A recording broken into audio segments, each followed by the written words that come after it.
Bom dia, irmãos. A graça e a paz de Jesus. Realmente não é muito confortável estar aqui, não. Eu sempre fui uma pessoa muito, na minha, retraída. Não sou de uma pessoa, como é que se diz, extrovertida. Mas desde quando eu converti, Deus assim tem colocado no meu coração algumas palavras e a gente tem que enfrentar esse momento aqui, porque Deus coloca alguma coisa no coração da gente. Não porque a gente queira aparecer, não porque é um lugar de destaque, mas é porque é um lugar de encargo, amém? Quero orar outra vez. Senhor, nós precisamos da Tua misericórdia nessa manhã, eu em especial.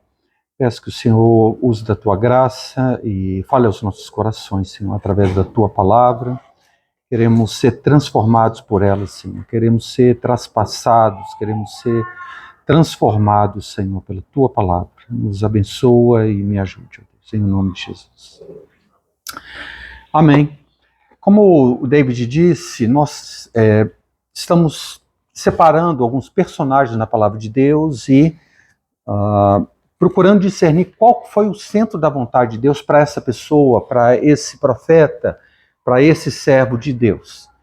Mas, no caso de Joel, irmãos, nós não sabemos nada de Joel. Nós não sabemos sobre a família dele, não sabemos sobre o emprego dele, o que ele fazia, não sabemos onde que ele profetizou, se foi no reino de Judá, o reino de Israel, não sabemos a época em que ele profetizou. Ou seja, geralmente eu sou muito didático e eu pego a vida da pessoa e separo em épocas e vou discernindo, procurando extrair lições. Mas não tem nada sobre Joel, absolutamente nada sobre a pessoa dele. Então nós vamos focar na sua mensagem. De certa forma, o Espírito Santo omitiu essas informações porque isso não é absolutamente necessário. O que é fundamental no livro de Joel é a mensagem dele. Ou seja, é uma mensagem atemporal. Não importa o local, não importa a época, não importa a pessoa que está trazendo. É uma mensagem de Deus e e o livro não depende dessas informações, mas a sua mensagem continua relevante até para as gerações atuais. Então eu gostaria que você abrisse a sua Bíblia, nós vamos ler bastante. O livro é bem pequeno, são só 3 capítulos, e eu queria que você, se puder, você me acompanhar. Vamos ler então o capítulo 1. Joel, depois dos profetas maiores, né? Isaías, Jeremias, Lamentações, Ezequiel, Daniel, tem um livro de Oséias, é o primeiro pequeno profeta, ou profeta menor, e depois Joel. Então Joel são 2 livros depois de Daniel. Muito bem. Palavra do Senhor que foi dirigida a Joel, filho de Petuel. Ouvi isto, vós, velhos, e escutai todos os habitantes da terra. Aconteceu isso em vossos dias ou nos dias de vossos pais? Narrai isso a vossos filhos, e vossos filhos o façam a seus filhos, e os filhos destes a outra geração. O que deixou o gafanhoto cortador, comeu o gafanhoto migrador. O que deixou o migrador, comeu o gafanhoto devorador. O que deixou o devorador, comeu o gafanhoto destruidor. Ébrios, despertai-vos e chorai. Uivai todos os que bebeis vinho por causa do mosto, porque ele está tirado da vossa boca. Porque veio um povo contra a minha terra, poderoso e inumerável. Ele está falando aqui dos gafanhotos. Os seus dentes são dentes de leão, ele tem os queixais de uma leoa. Fez de minha vide uma assolação, destroçou a minha figueira, tirou-lhe a casca que lançou por terra, e os seus sarmentos se fizeram brancos. Lamenta com a virgem, que pelo marido de sua mocidade está cingida de pano de saco. Cortada está da casa do Senhor a oferta de manjares e a libação. Os sacerdotes, ministros do Senhor, estão enlutados. O campo está assolado e a terra de luto, porque o cereal está destruído e a vide se secou e as olivas murcharam. Envergonhai-vos, lavradores, uivai, vinhateiros, sobre o trigo e sobre a cevada, porque pereceu a messe do campo. A vide secou, a figueira murchou, a romeira também, e a palmeira e a macieira, todas as árvores do campo secaram e já não há alegria entre os filhos dos homens. Cingi-vos de pano de saco e lamentai, sacerdotes. Uivai, ministros do altar. Vinde, ministros de meu Deus, passai a noite vestidos de pano de saco, porque da casa do vosso Deus foi cortada a oferta de manjares e a libação. Proclamai santo jejum, convocai uma assembleia solene, congregai os anciãos, todos os moradores da terra, para a casa do Senhor vosso Deus, e clamai ao Senhor. Ah, que dia! Porque o dia do Senhor está perto, vem como a assolação do Todo-Poderoso. Acaso não está destruído o mantimento diante de vossos olhos, e da casa do vosso Deus a alegria e o regozijo? A semente mirrou debaixo dos seus torrões, os celeiros foram assolados, os armazéns derribados, porque se perdeu o cereal. Como geme o gado, as manadas de bois estão sobremodo inquietos, porque não tem pasto. Também os rebanhos de ovelhas estão perecendo. A ti, ó Senhor, clamo, porque o fogo consumiu os pastos do deserto e a chama abrasou todas as árvores do campo. Também todos os animais do campo bramam, suspirantes por ti, porque os rios se secaram e o fogo devorou os pastos do deserto. Irmãos, a mensagem de Joel fala sobre um período terrível que Israel enfrentou, um período de muitos desastres naturais.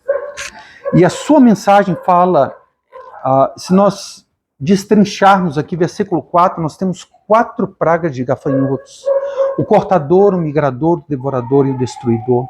Versículos 12 e 20, a falta de chuva. Versículos 19 e 20, queimadas. Isso levou à destruição de todo o cereal armazenado, versículos 10 e 17, das plantações de trigo, cevada, oliveira, figueira, palmeira e macieira, versículos 11 e 12, e a morte do gado e das ovelhas. Ou seja, havia uma carestia de bens alimentícios, uma devastação total. Total. E nessa circunstância, Deus, então, ele envia a sua palavra. Porque é assim que começa o livro de Joel. Palavra do Senhor que veio a Joel. Irmãos, Deus não se cala nesses momentos de desastre. Ele se importa com nós. Ele envia a sua palavra. Ele quer nos dar alguma orientação. E Deus levanta um profeta para interpretar os acontecimentos sob o ponto de vista divino. O que Deus estava dizendo por meio daquelas pragas e da seca. E em toda essa situação, irmãos, Joel compreende que Deus estava operando e convoca o povo ao arrependimento, com choro, com lamentação, com clamor e com jejum. Irmãos, o mundo passa por muitos desastres naturais. O que Deus está querendo nos dizer? Geralmente, quando essas coisas acontecem, você tem os otimistas, nós vamos superar e nós vamos novamente prosperar. Você tem os pessimistas, e a coisa só vai piorar. Para outros, tanto faz. E outros dizem, isso aí é questão do aquecimento global, isso aí não tem nenhum significado espiritual, não. Mas, irmãos, o que Deus está querendo falar com essas circunstâncias? Deus está falando. Este livro, irmãos, nos ensina que nós devemos aprender a ver a mão de Deus nas circunstâncias e que a mensagem divina pode vir por meio de um desastre natural. Pois Joel associa as diversas pragas de gafanhoto e a seca como sendo o juízo de Deus sobre os pecados do povo. Portanto, irmãos, sempre quando há uma tragédia, nós precisamos parar e refletir. Deus, o que o Senhor está querendo falar? Porque, irmãos, é um passarinho que cai, não cai sem a vontade do nosso Pai Celeste. Então, Deus, ele fala também através das circunstâncias. Portanto, qualquer evento traumático da natureza, sejam terremotos, enchentes, incêndios, etc., deve nos levar como povo de Deus a ver a mão de Deus trazendo juízo e a nos fazer refletir e nos voltar para o Senhor. Esse é o capítulo 1, desastre, devastação total. E aí Deus levanta um profeta para dizer, não do ponto de vista natural, o que os meteorologistas dizem, não. Qual que é a visão de Deus sobre essa situação? E Joel chama o povo ao arrependimento, ou seja, há um motivo pelo qual eles estavam passando aquilo dali. E o profeta chama o povo de Deus ao arrependimento. Esse é o capítulo 1. Vamos para o capítulo 2, versículos de 1 a 11. Você acha que vai melhorar a situação? Piorar, a palavra vai ficar mais pesada ainda.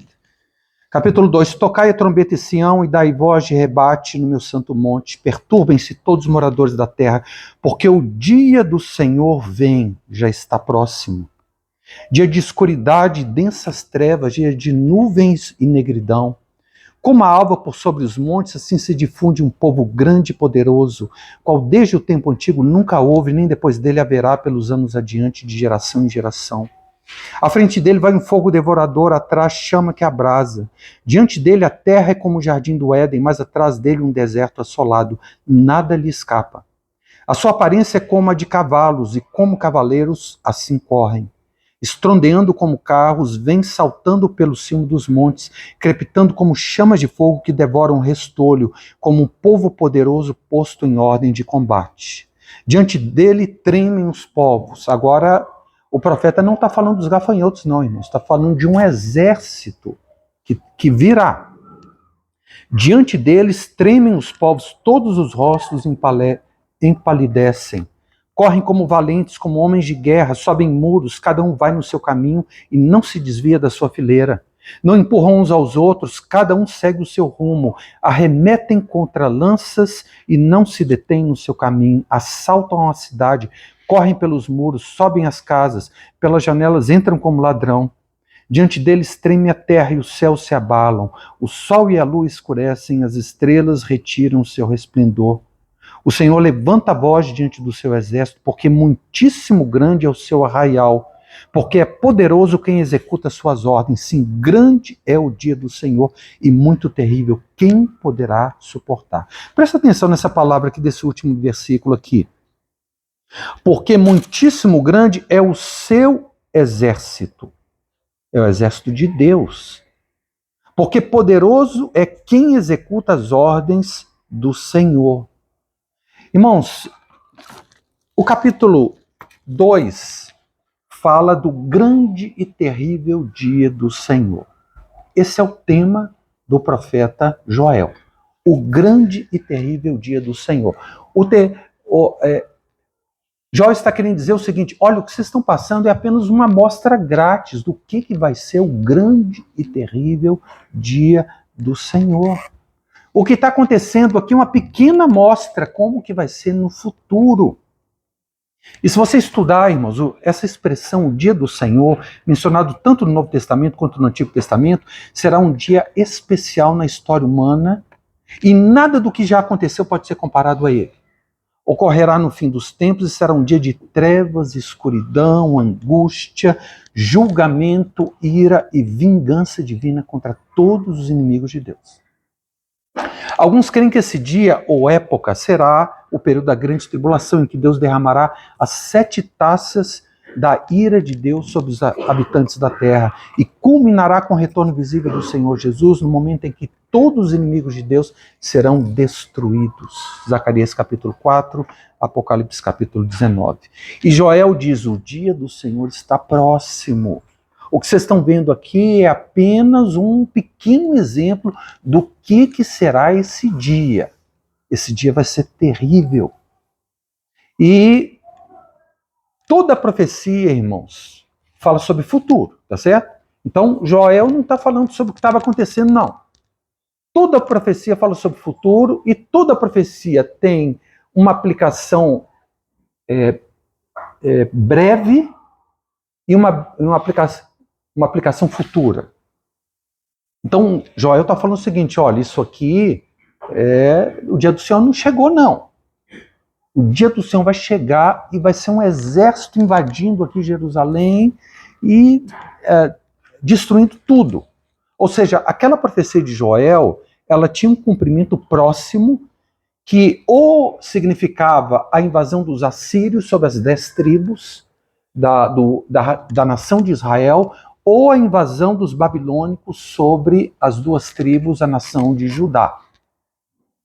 havia um cumprimento próximo, algumas centenas, talvez uma centena de anos mais à frente, o dia do Senhor ia vir de uma maneira terrível sobre Jerusalém e sobre o povo de Deus. E aquele era um exército de Deus, irmãos.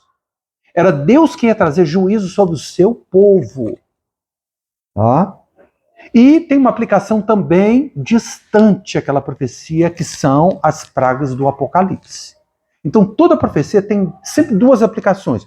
Uma num futuro próximo e outra num futuro distante. O futuro próximo era a invasão e a destruição de Jerusalém por um exército estrangeiro.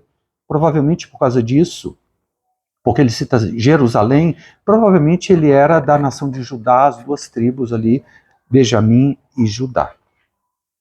Irmãos, essa é uma mensagem difícil de pregar. Já pensou Deus te levantar só para você falar de desastres? Será que nós teríamos essa coragem, irmãos? Nós só gostamos de dizer coisas boas para as pessoas. Mas você sabe qual que é a diferença dos verdadeiros profetas para os falsos profetas? Os profetas verdadeiros, como Joel, profetizam mensagens duras e a chamada ao arrependimento. Mas os falsos profetas só profetizam coisas boas e bênçãos na vida de outros. É verdade, vai vir aí uma palavra de esperança também, mas vou chegar lá. Tá? Então a diferença do verdadeiro e do falso profeta é essa. O falso profeta é só palavras de bênção. Agora o verdadeiro profeta tem que ser um homem de verdade. Tem que dar uma palavra dura. Imagino a dificuldade aqui. Já pensou tudo destruído e ainda Deus levanta um homem para falar? É Deus que está fazendo isso? Vocês se arrependam? Então nós precisamos compreender, irmãos, que a mensagem de Deus ele não vem só através de palavras. Nós precisamos enxergar a mensagem de Deus através das circunstâncias da nossa vida. Às vezes nós estamos levando pancada. Nós precisamos examinar nosso coração na presença de Deus. Senhor, tem alguma coisa errada na minha vida? Será que tem? Senhor, sonda o meu coração. Se tem algo que eu preciso acertar, me fala. Às vezes não tem, irmãos. Às vezes não tem. Não necessariamente diz que tem, como por exemplo no caso de Jó. Não tinha nenhum problema com aquele homem ali, não. Então, quando não tem problema e você enfrenta muitas lutas, irmãos, isso não é perda, isso é poda. Lembra lá, João capítulo 15? Eu sou a videira verdadeira, vós sois o ramo. Todo ramo que dá fruto, que está em mim, dá fruto, o Pai o poda. Irmão, se a sua vida, é claro, todos nós temos nossos pecados, nossas dificuldades, mas se você não vai diante de Deus, examina, não tem nada, então não é algum pecado. Deus está podando a sua vida. Para quê? Para que você dê mais frutos. Se você for ver o fim da história de Jó, ele teve o dobro de tudo que ele possuía, o dobro de filhos. Então, meu amado, seu coração está em paz, ainda assim é obra de Deus na sua vida. Não é perda, é poda. Isso é muito precioso a gente enxergar sob esse ponto de vista, porque depois a frutificação vai ser maior ainda. Esses são os caminhos de Deus, às vezes a gente não consegue compreender. Mas depois que nós passamos e olhamos para trás, aí, como no livro de Deuteronômio, Moisés olhando para trás e fazendo um retrospecto de tudo, aí você vê, Senhor, eu precisava daquilo, muito obrigado. Porque se não fosse o Senhor, Amados, voltando aqui à questão dos profetas verdadeiros e dos falsos profetas. Cuidado. Se alguém só tem boas notícias para você, só quer... Isso é a marca distinta de um falso profeta. Porque um verdadeiro profeta igual Joel, ele confronta as pessoas. Ele traz palavras duras. E você precisa, meu irmão, minha irmã, se alguém que você sabe que te ama traz uma palavra dura, não fica chateado com ele, não. Valoriza essa pessoa, porque geralmente as pessoas não têm essa coragem, não. Às vezes nós precisamos de uma palavra dura, não vou falar com o André, porque ele vai ficar chateado comigo, não, deixa pra lá. E eu indo pro buraco, indo pro buraco. Irmãos, aquelas pessoas que chegam e me exortam, eu dou o maior valor. Porque se alguém não fizer isso comigo, eu vou para baixo, eu vou pro brejo. O verdadeiro profeta é aquele que te confronta. É aquele que, tudo bem, nós vamos ver aqui a mensagem de bênçãos que Joel vai trazer, e mensagens de bênçãos tremendas. Mas o segundo capítulo dele, em vez de aliviar, ele pesa mais ainda, e ele fala sobre o grande e terrível dia do Senhor que estava próximo. Estava próximo. Vamos continuar? Capítulo 2, versículo 12. Gente, podia ter um relógio ali, falar em tempo, viu? Para o pregador saber direitinho como é que está o tempo dele. 30 minutos? Vamos continuar lendo aqui. Capítulo 2, versículo 12. Ainda assim, agora mesmo, diz o Senhor, convertei-vos a mim de todo o vosso coração, isso com jejuns, com choro e com pranto. Rasgai o vosso coração e não as vossas vestes, e convertei-vos ao Senhor vosso Deus, porque Ele é misericordioso e compassivo, e tardio em irar-se, e grande em benignidade, e se arrepende do mal. Quem sabe não se voltará e se arrependerá, e deixará após si uma bênção, uma oferta de manjares e libação para o Senhor nosso Deus? Tocai a trombeta em Sião, promulgai um santo jejum, proclamai uma assembleia solene, congregai o povo, santificai a congregação, ajuntai os anciãos, reuni os filhinhos e os que mamam, saia o noivo de sua recâmara e a noiva do seu aposento. Chorem os sacerdotes, ministros do Senhor, entre o pórtico e o altar, e orem. Poupa o teu povo, ó Senhor, e não entregues a tua herança ao opróbio, para que as nações façam escárnio dele. Porque onde dizer entre os povos, onde está o seu Deus? Irmãos, essa é a terceira parte desse livro. Joel, então, chama o povo ao arrependimento. Capítulo 1, ele fala sobre o desastre atual. Capítulo 2, sobre o desastre que estava próximo. O dia do Senhor está próximo. Agora é uma tremenda chamada ao arrependimento. Irmão, se a igreja orar, as coisas vão mudar. Vão mudar. Nessas situações de desastre, irmãos, é a igreja que faz a diferença no mundo espiritual e também no mundo natural. Portanto, quando nós vimos ou enfrentarmos essas situações, irmãos, nós que somos povo de Deus, nós precisamos colocar a boca no pó e clamar: Senhor, poupa o teu povo, Senhor, tem misericórdia, Senhor, nos ajuda. E na sequência nós vamos ver como a situação muda. Quarta parte, capítulo 2, versículo 18. Então o Senhor se mostrou zeloso da sua terra, compadeceu-se do seu povo, e respondendo-lhe disse: Eis que vos envio o cereal, e o vinho, e o óleo, e deles sereis fartos, e vos não entregarei mais ao opróbrio das nações. Mas o exército que vem do norte, aqui ele volta a falar sobre os gafanhotos, tá certo? Mas o exército que vem do norte, eu o removerei para longe de vós, lançá-lo-ei em uma terra seca e deserta. Lançarei a sua vanguarda para o mar oriental e a sua retaguarda para o mar ocidental. Subirá o seu mau cheiro e subirá a sua podridão, porque agiu poderosamente. Não temas, ó terra, regozija-te e alegra-te, porque o Senhor faz grandes coisas. Não temais, animais do campo, porque os pastos do deserto reverdecerão, porque o arvoredo dará o seu fruto, e a figueira e a vide produzirão com vigor. Alegrai-vos, pois, filhos de Sião, regozijai-vos no Senhor vosso Deus, porque ele vos dará em justa medida a chuva. Lembra da sequidão e do fogo?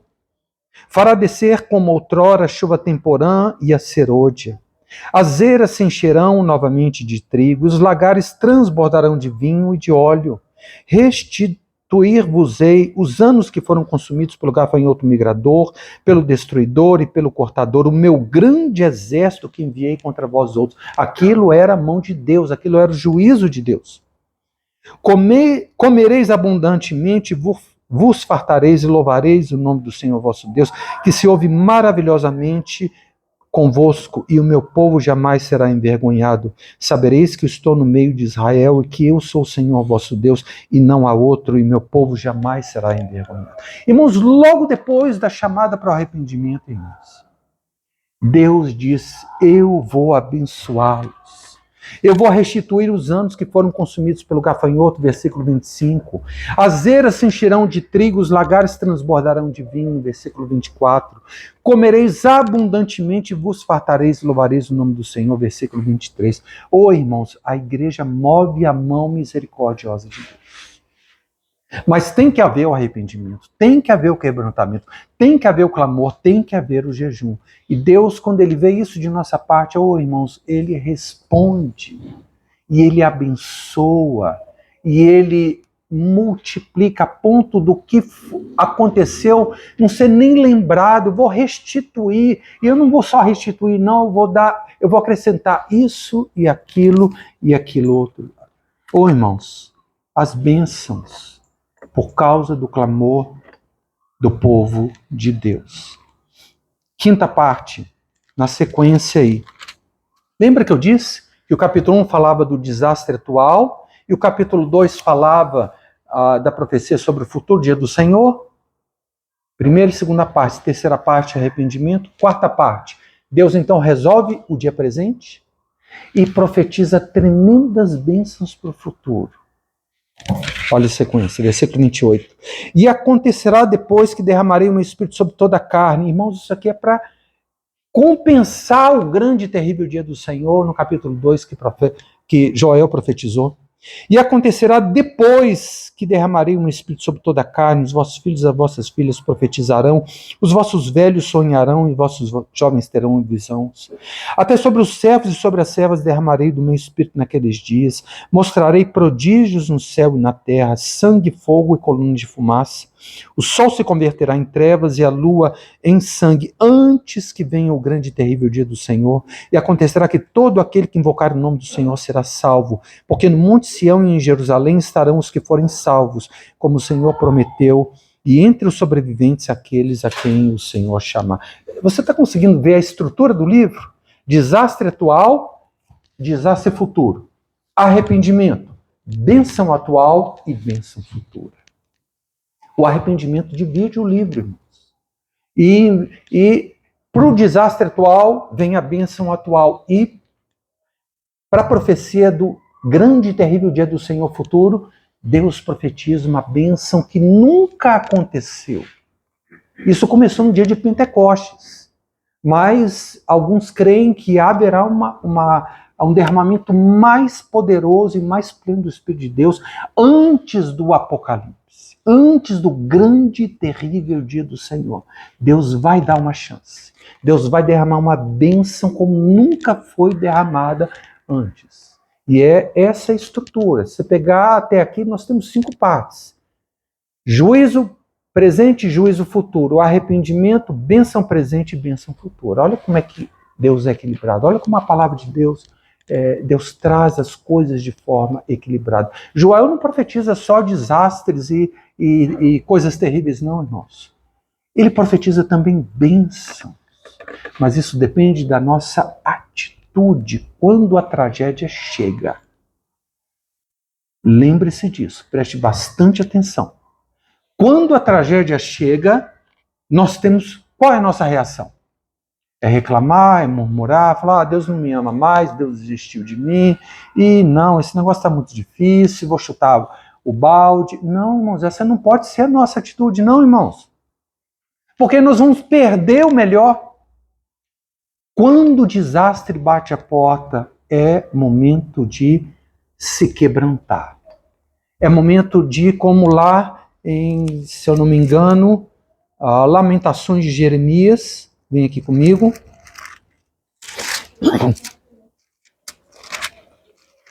Capítulo 3, versículo 22. Essa que deve ser a nossa atitude. Irmãos, Lamentações de Jeremias estava descrevendo o desastre ali em Jerusalém. Esse exército que Joel profetizou já tinha devastado. E Jeremias, Lamentações, estava descrevendo o desastre. Mas preste atenção. Em certo momento do livro ele diz o seguinte: as misericórdias do Senhor são a causa de não sermos consumidos, porque as suas misericórdias não têm fim. Renovam-se cada manhã. Lembre, Jeremias está falando isso aqui no meio de uma situação de desastre. Grande é a tua fidelidade, a minha porção é o Senhor, diz a minha alma, portanto esperarei nele. Bom é o Senhor para os que esperam por ele, para a alma que o busca. Bom é aguardar a salvação do Senhor, isso em silêncio.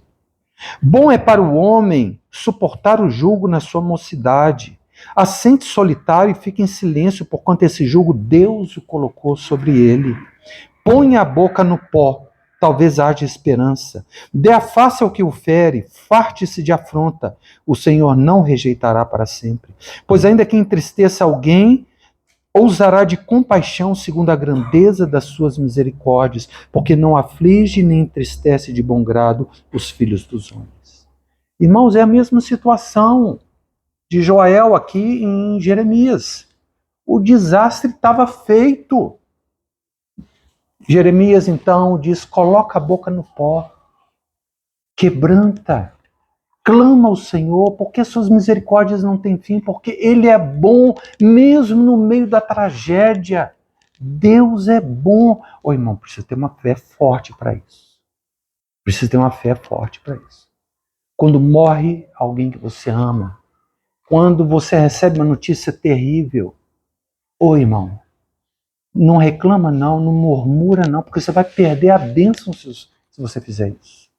Você tem que se quebrantar, colocar a boca no pó, falar: Senhor, sonda o meu coração, vê se é em mim algum caminho mau. E se Deus não mostrar nada, fica em paz então, porque Deus está podando para uma bênção maior, uma frutificação maior em breve. Sequência, voltando lá no livro de Joel.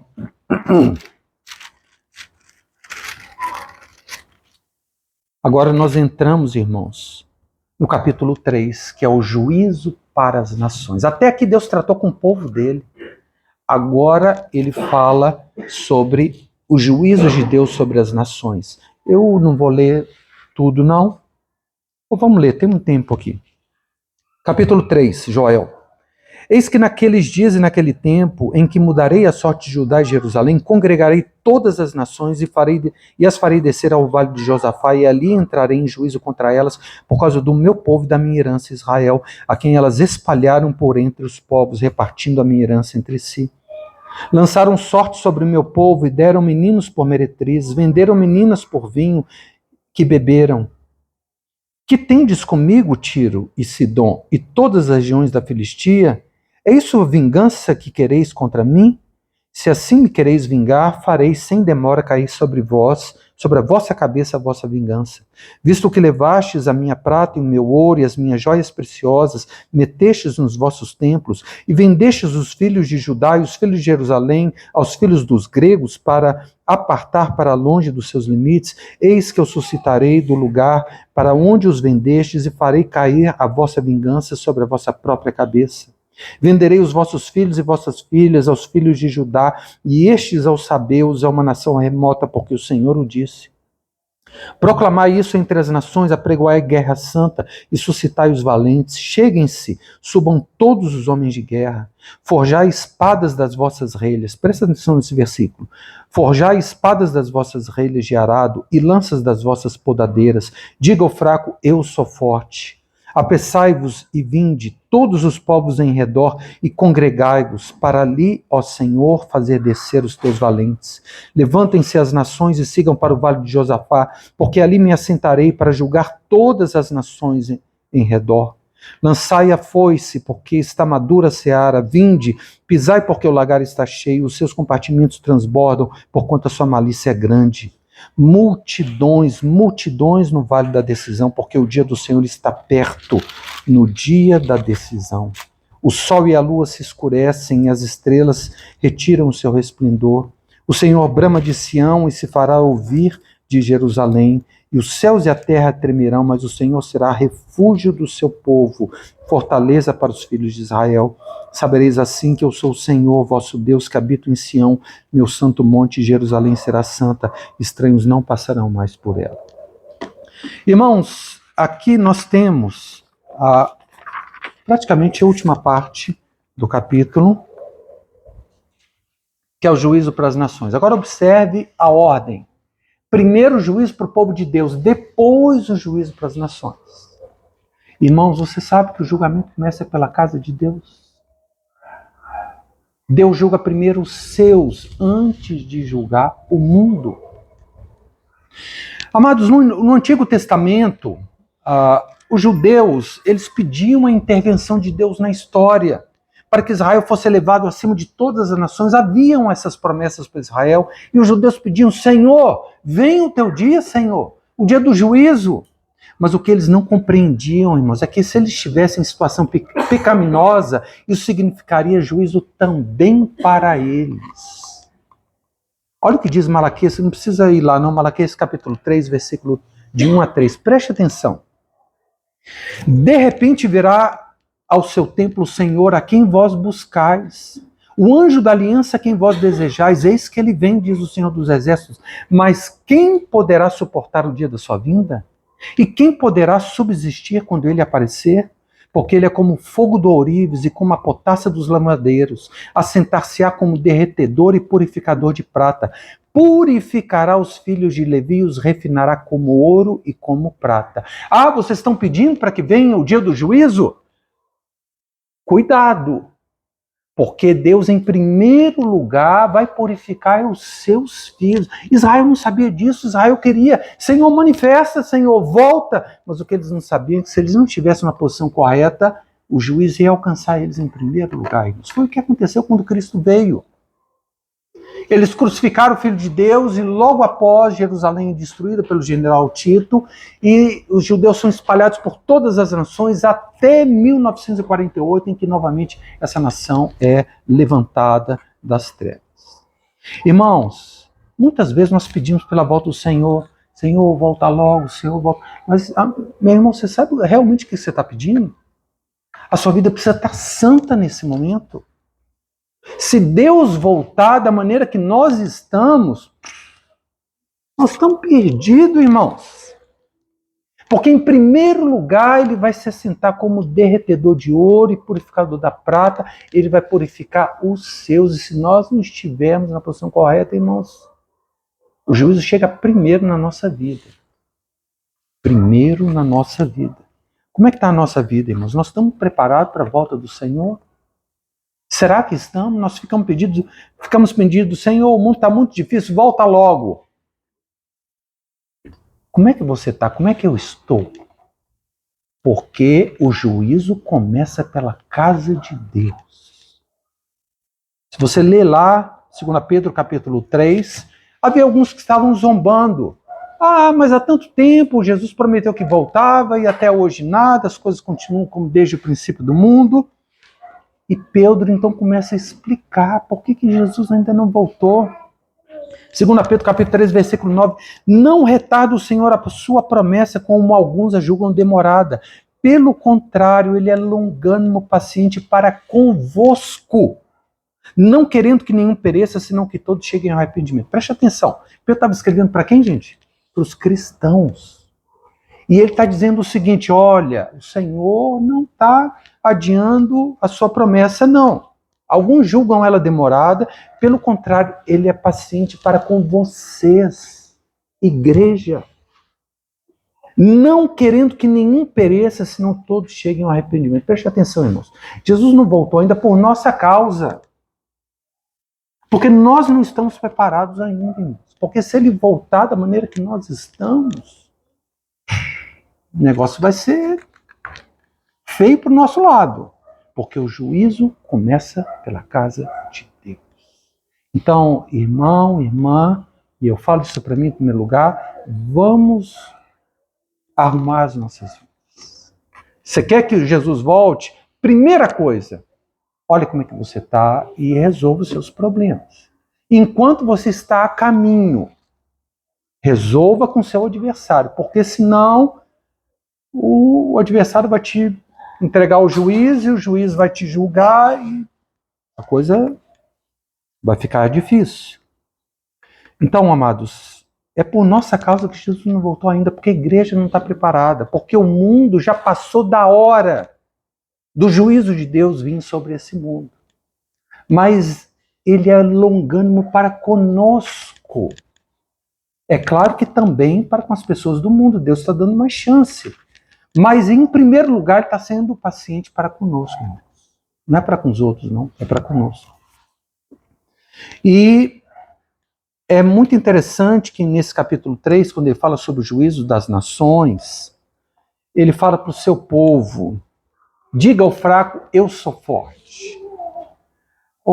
Amados, nós podemos achar que nós somos muito fracos, que nossa vida não faz diferença nenhuma, mas quando vem o juízo de Deus, Deus fala para diga ao fraco, eu sou forte, porque somos nós que vamos ajudar as pessoas, porque as pessoas do mundo não têm a Deus, não têm esperança. E por mais fraco que você seja, você tem que dizer, diga ao fraco, eu sou forte, porque Deus vai usar você no meio da tragédia. Vai usar a igreja no meio da calamidade. Porque esse é um instrumento que Deus tem aqui na terra. Diga ao fraco, quando o juízo de Deus vier sobre as nações, diga ao fraco, eu sou forte. Porque nós vamos fazer diferença quando o juízo de Deus vier sobre as nações. Irmãos, nós precisamos lembrar disso. No dia da calamidade, somos nós que Deus vai usar. E o livro, então, termina com a mensagem final de esperança. Versículo 18. E há de ser que naquele dia os montes destilarão moço e os outeiros manarão leite, e todos os rios de Judá estarão cheios de águas. Sairá uma fonte da casa do Senhor e regará o vale de Sitim. O Egito se tornará uma desolação e Edom se fará um deserto abandonado, por causa da violência que fizeram os filhos de Judá, em cuja terra derramaram sangue inocente. Judá, porém, será habitada para sempre, Jerusalém de geração em Jerusalém, de geração em geração. Eu expiarei o sangue dos que não foram expiados, porque o Senhor habitará em Sião. Irmãos, o livro termina com uma tremenda promessa de esperança. E o verdadeiro profeta, irmãos, não é só aquele que traz a mensagem dura, é aquele também que traz a mensagem de esperança. Essas duas coisas precisam estar juntas. Se você for ver, estudar todos os profetas do Antigo Testamento, sempre há esses dois aspectos. Uma palavra dura, mas depois termina com uma palavra de esperança, uma palavra de bênção. Esse é o verdadeiro profeta. Eu lembro, quando eu reunia na minha antiga igreja, eu era um dos presbíteros lá, e uma vez uma irmã, mais ou menos recém-convertida, pediu uma reunião com os presbíteros. E nós nos reunimos para ouvi-la, né? E aí ela falou o seguinte, olha, Deus me deu uma palavra. E a palavra que Deus me deu é o seguinte, esse lugar vai fechar. Aí eu falei com ela, só isso? Parou aí? Só isso. Eu falei, minha irmã, o profeta, ele não só traz a palavra da desgraça, ele mostra o problema e aponta para a cura. Não adianta falar, eu vou dar outro exemplo aqui. Uma irmã em Cristo, ela tinha uma empregada que era crente, essa irmã em Cristo. E um dia essa empregada chegou em casa apavorada. Estava transtornada. O que foi? O que aconteceu? Um profeta na minha igreja disse que eu vou morrer. Irmãos, isso não é de Deus não, irmão. Isso não é de Deus não, meu irmão. O profeta, o verdadeiro profeta, é verdade, ele traz palavra dura, mas sempre termina com uma palavra de esperança. Eu falei para essa irmã, olha querida, você está nova na fé, você tem um dom profético, mas você precisa aprender que Deus não traz só uma palavra de juízo. Ele mostra onde que está o problema e dá tempo para a gente resolver e profetiza a bênção se a gente se arrepender. Cuidado com profecia. Cuidado. O falso profeta, ou ele só tem coisas boas para falar, ou ele só tem juízo. Mas o verdadeiro profeta de Deus precisa equilibrar essas duas coisas. Porque a profecia é para exortar, mas é também para consolar. E finalmente para edificar. Então nós vemos Joel começando com uma palavra duríssima, mas ele termina falando de bênçãos tremendas. Irmãos, o que nós podemos aprender com a vida de Joel? Qual era o centro, qual foi o centro da vontade de Deus para a vida desse homem? Foi desempenhar o papel de um verdadeiro profeta, que denuncia o erro, não tem medo de homens, mas também mostra onde está o problema, aponta o caminho de solução e traz uma palavra de bênção se o quebrantamento vier. Como é que essas coisas podem se aplicar a nós, irmãos? Em primeiro lugar, em relação às outras pessoas, nós precisamos pregar a palavra de Deus, irmãos. O grande dia do Senhor está chegando. Nós precisamos trazer essa palavra de salvação. Olha, o juízo de Deus vai vir, mas Deus, Ele é bom, Ele mandou o Filho dele para pagar os nossos pecados. Ele não quer que nenhum pereça. Irmãos, nós precisamos pregar o Evangelho, porque se você tirar 2 versículos aqui do livro de Joel, você vai entender essa mensagem do evangelismo. Primeiro, capítulo 3, versículo 14. Multidões, multidões no vale da decisão. Porque o dia do Senhor está perto no vale da decisão. E no capítulo 2, versículo 32. E acontecerá que todo aquele que invocar o nome do Senhor será salvo. Então, em relação aos outros, irmãos, como é que nós aplicamos essa mensagem de Joel para a nossa vida? Nós precisamos falar que o dia do juízo vai chegar, mas falar também que há uma solução, que Deus enviou o seu Filho amado, e Ele quer nos livrar disso, e Ele quer nos abençoar. Qual que é a chave? É o arrependimento. Arrepende. Volta-se para Deus, porque Deus é muito misericordioso. Então, em relação aos outros, irmãos, essa é a lição que nós precisamos aprender com Joel. Nós precisamos pregar o Evangelho. Nós precisamos falar do juízo vindouro, falar do que é necessário fazer para se livrar disso e dar palavras de bênção. Olha, se você aceitar Jesus, você vai ver que a sua vida vai mudar. Você não só vai ficar livre do juízo eterno, mas Deus vai fazer uma revolução na sua vida. Primeira coisa, em relação a nós mesmos, irmãos. Santificação. Se nós sabemos que o Senhor está voltando, que Ele vai voltar, irmão, vamos colocar nossa casa em ordem. Nós precisamos nos santificar. Porque senão, como vimos na história de Israel queria muito que o Messias viesse. Porque eles só pensavam que o Messias iam colocar o povo de Israel no topo das nações. É verdade, isso ainda vai acontecer. Mas eles não estavam numa situação boa quando o mensageiro da aliança chegou. Isso significou juízo para o povo de Deus. Vamos pedir pela volta de Jesus? Vamos. Mas, irmãos, vamos olhar no espelho. Vamos exortar os irmãos. Irmão, você está vendo alguma coisa errada na minha vida? Por favor, me fala, me exorta. Não deixa eu acho que eu já falei algumas vezes isso, né? Tanto para o David quanto para o... Irmãos, se vocês estão vendo alguma coisa errada na minha vida, por favor, me fale. Porque nós temos pontos cegos, nós não conseguimos enxergar algumas coisas. Né? E nós precisamos, irmão, é por isso que nós precisamos dos irmãos e das irmãs. Vida de igreja, às vezes, é difícil. Não é fácil. Jesus disse, eu não vim buscar santos, mas pecadores ao arrependimento. Os sãos não precisam de médico, e sim os doentes. Irmãos, a igreja é um grande hospital, cada um com a sua enfermidade, com o seu pecado especial. Não espera pessoas ideais dentro da igreja, não, porque é aqui que o médico dos médicos está nos tratando. Então, a vida comunitária, algumas vezes é difícil, irmãos. Mas só tem solução aqui no meio do povo de Deus. Só aqui. Só que você é consolado, só que você é exortado, só que você cresce, você se aperfeiçoa, sozinho. Isso não vai acontecer, não. E quando o Senhor voltar, não vai ser fácil, não.